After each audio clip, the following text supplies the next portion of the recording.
Shown in the figure below is Young's two-slit experiment. Monochromatic light of wavelength 0.633 microns comes in from the left and passes through the two very narrow slits. The result is a pattern of bright and dark bands visible on a screen 5 meters away from the slits. In part A, we are to determine the distance d between the two slits, and in part B, we're asked if the light is changed to green light with a wavelength of 0.532 microns, what would be the location y of the first dark band?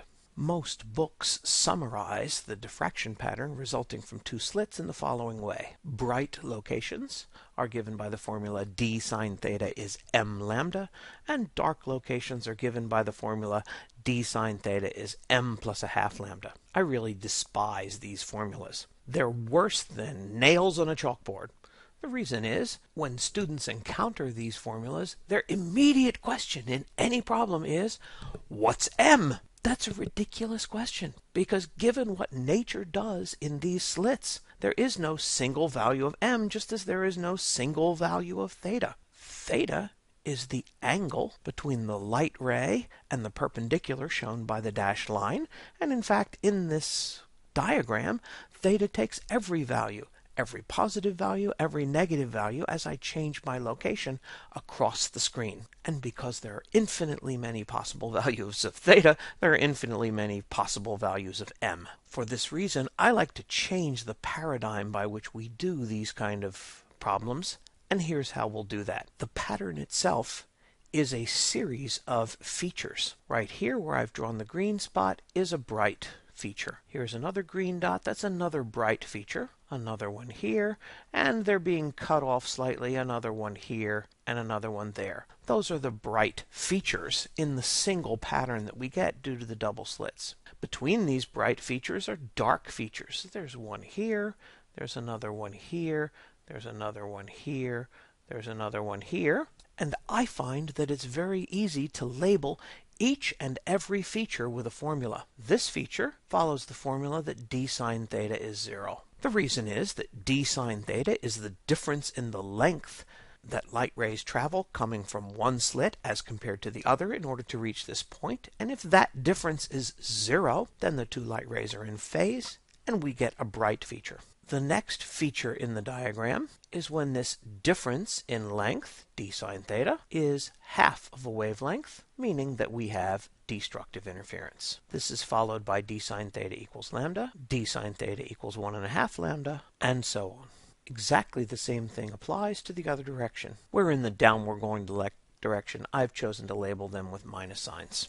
The diffraction pattern covers an infinite range from theta equals minus 90 degrees to theta equals plus 90 degrees and has an infinite number of features that are bright or dark. In analyzing any one problem, I will focus on one feature, and having chosen that feature, I will then have one formula to apply. The companion to the d sine theta formula is conveniently always the same, and that is the tangent of theta leading to any one feature is given by the y location of that feature divided by the distance capital D. And that simply comes from consideration of a triangle in which the base of that triangle is capital D, the height of the triangle is given by y, and as labeled before, the angle theta is found in this corner. In the problem that we're about to complete, we notice that this particular feature, which would be described as the first bright band,